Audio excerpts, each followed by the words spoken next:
তাকে চ্যালেঞ্জ করছি, 200 সেনা ওনাকে দেখে পালিয়ে যাচ্ছিল, ছবি প্রকাশ করুন, ভিডিও প্রকাশ করুন।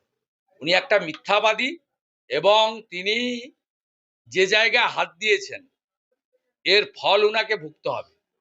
ইন্ডিয়ান আর্মি ভারতবর্ষের 140 কোটি মানুষের গৌরব, পৃথিবীর অন্যতম সর্বশ্রেষ্ঠ শক্তিমান ইন্ডিয়ান আর্মি।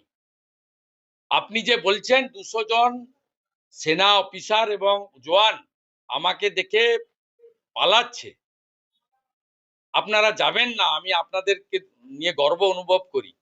তো আপনি যে প্রথম অফেন্সিভ ল্যাঙ্গুয়েজটা দিয়েছেন, আমি ইতিমধ্যে এক্স হ্যান্ডেলে দিয়েছি এবং আমি ন্যাশনাল চ্যানেলকেও দিয়েছি। আমি রাজনাথ সিং, সিডিএস সহ সর্বস্তরে আমি জানিয়েছি যে এই কথাটা একজন রাষ্ট্রবিরোধী মানসিকতার লোক ছাড়া অন্য কেউ বলতে পারে না।